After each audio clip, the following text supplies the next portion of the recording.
Good morning everyone. So I am here to upload the part 3 of female reproductive system from the chapter human reproduction of class 12 biology. So in the part 1 of female reproductive system we have described regarding the ovary, the primary sex organ, and the fallopian tube of the secondary sex organ of the duct system. So mainly what we have learned from the part 1 and part 2 is the female reproductive system consists of the primary sex organ, the ovary, that is pair of ovaries which are located on either side of the kidney. Then we have learnt about the secondary sex organ, the duct system, which includes fallopian tube, uterus, cervix and vagina. The third point is the external genitalia, which includes the mons pubis, labia majora, labia minora and the clitoris and hymen. And the fourth one is mammary gland. Now before going to the mammary gland, I need to show you the diagram of the female reproductive system. So from here, this is a female reproductive system and these are the ovary situated on either side of the kidney, and they are almond shaped and they are almost 3 cm in length, 1 to 1.5 cm in broad and 1 cm thick. Now what is the fallopian tube? The fallopian tube is a tube which is a muscular tube which is almost 10 to 12 cm long, which extends from ovary to the uterus. Now the part of the fallopian tube closer to the ovary, this is a fallopian tube, the part of the fallopian tube closer to the ovary is known as infundibulum. And the infundibulum bears finger-like projections, see the finger-like projections, which are known as fimbriae. In the video we have already discussed the function of fimbriae. Fimbriae helps to collect the ovum during ovulation. Next is the infundibulum leads to a wider portion which is known as the ampulla. And the part of the fallopian tube closer to the uterus is known as the isthmus. And we have already mentioned the fertilization takes place in the ampulla-isthmus junction of the fallopian tube. So the isthmus, ampulla and infundibulum together constitute the fallopian tube, and infundibulum bears finger-like projections known as fimbriae, and these ovary is connected with the pelvic wall and the uterine wall by ligaments. So these are ligaments. Now we are moving to this is a uterine fundus and this is a uterine cavity. Now we are talking about the uterus, which is an inverted pear shaped, which is just joined with the pelvic wall by the ligaments. This uterine wall has 3 types of tissue. What are they? Endometrium, which is the innermost tissue. See the innermost tissue, endometrium, which undergoes cyclic changes during the menstrual cycle which occurs after 28 days in a month. Next is the myometrium, that is a middle layer which is composed of smooth muscles, and the expansion and contraction of the myometrium only helps in the expulsion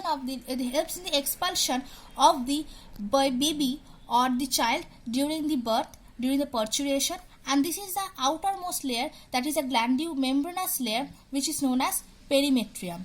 Now we are moving to the cervix, and now the cervix and uterus opens into the vagina through a cervix, that is the opening, and the cervix and vagina together constitutes the cervix and vagina together constitute the birth canal, and this is the cervical canal. And what is the function of vagina?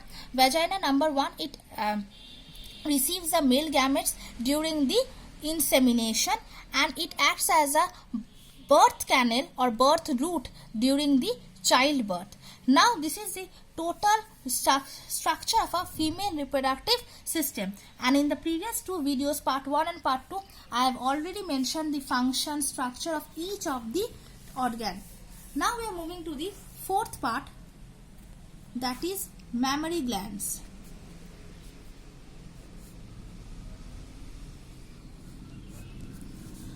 In mammary glands, the point should be point number 1. Human females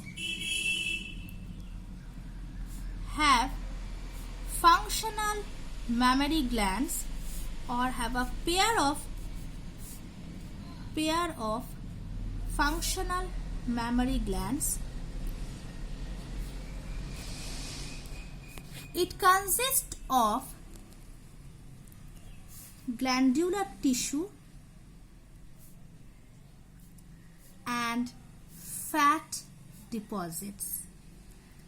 So, mammary glands mainly consist of glandular tissue and fat deposits. The glandular tissue is divided into 15 to 20 lobes, which consist of cluster of cells called alveoli. So at first human females have a pair of functional mammary glands, a pair that is 2.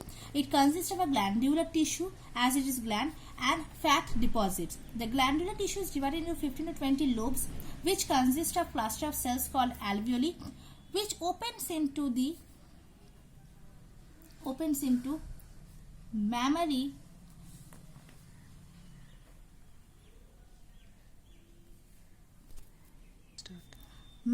tubules. Now, these mammary tubules of each lobe, because these are arising from the lobes, so mammary tubules of each lobes join to form a mammary duct. Now, now each lobes are having this mammary duct. So several lobes of mammary duct, several mammary ducts from each lobe, several mammary ducts from each lobe join to form ampulla, mammary ampulla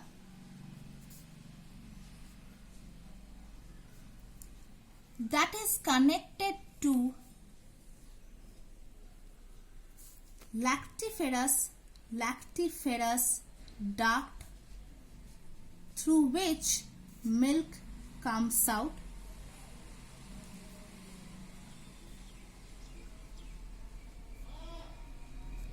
The milk is actually secreted by the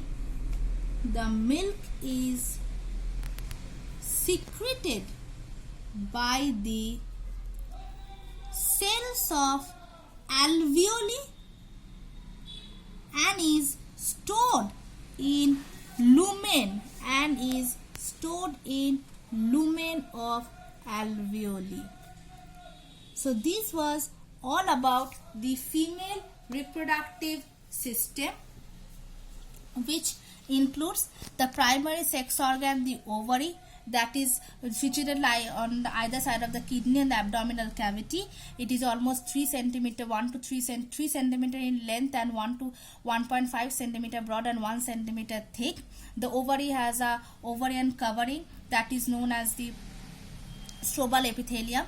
And now this ovary, actually when a child is born or when a baby girl is born, there are ovaries filled with several immature follicles, but when the child enters into the age of puberty, that is the 12 to 13 years age, each follicles, several follicles starts maturing, and only one follicles matures at the end of 28 days. This leads to the menstrual cycle. Next we are moving to the fallopian tube. Fallopian tube extends from the ovary to the uterus, and it is almost 10 to 12 centimeter long. Then fallopian tube includes the isthmus, ampulla, infundibulum. The part of the fallopian tube closer to the ovary is known as infundibulum, which bears finger-like projections known as fimbriae. Now this fimbriae is actually helps in collecting the ovum during ovulation, and this is the ampulla, the wider part of the fallopian tube, and this is the isthmus, the part of the fallopian tube closer to the ovary, closer to the uterus is known as isthmus, and fertilization takes place in the ampulla isthmic junction of the fallopian tube. Now the uterus is an inverted pear shaped which is attached to the pelvic wall by the ligaments. See, these are the ligaments. Now it has three walls: the endometrium, myometrium, and perimetrium. Endometrium is the inner wall which undergoes cyclic changes during the menstrual cycle. Myometrium is a smooth muscular layer which actually which leads to the expansion and contraction of this myometrium, only leads to the delivery of the childbirth during the parturition or the release of the childbirth, expulsion. Perimetrium is the outermost layer, that is membranous covering. Now these uterus opens into the vagina through a cervix, and the cervix and the vagina together forms the birth canal. The function of vagina we have already mentioned, that is a collection of the receiving the male gametes during insemination, and also it serves as a birth canal. And the vagina is covered by a membranous covering known as the hymen. Now the external genitalia include the mons pubis, labia majora, labia minora, clitoris, and hymen. Mons pubis is a just a cushion-like fat tissue which is surrounded by skin and pubic hair. Next we are moving to the labia majora. Mons pubis extends downwards as a fold of fatty tissue which surrounds the vaginal opening, that is known as the labia majora. And the labia minora also extends down, it just lies below the labia majora. It also surrounds the vaginal opening. The labia minora encloses a space for vestibulum. Posteriorly and anteriorly it unites together to form a projections known as clitoris, and the hymen is the membranous covering which actually leads to the ruptures during the coitus or excessive vigorous exercise. Next we are moving to the mammary glands. The fourth point, these human females have pair of functional mammary glands that consist of the glandular tissue and fat deposits.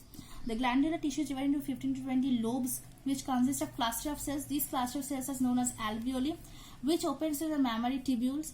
Now these mammary tubules of each lobe, because there are 15 to 20 lobes, so each lobe is joined to form a mammary duct. Several mammary ducts will be formed because there are so many lobes, and from there so many lobes and mammary tubules are joining to form a mammary ampulla that is connected to the lactiferous duct, through which the milk comes out. And the milk is secreted in the cells of the alveoli and is stored in the lumen of the alveoli. This is all about the human reproduction, female reproductive system. Thank you.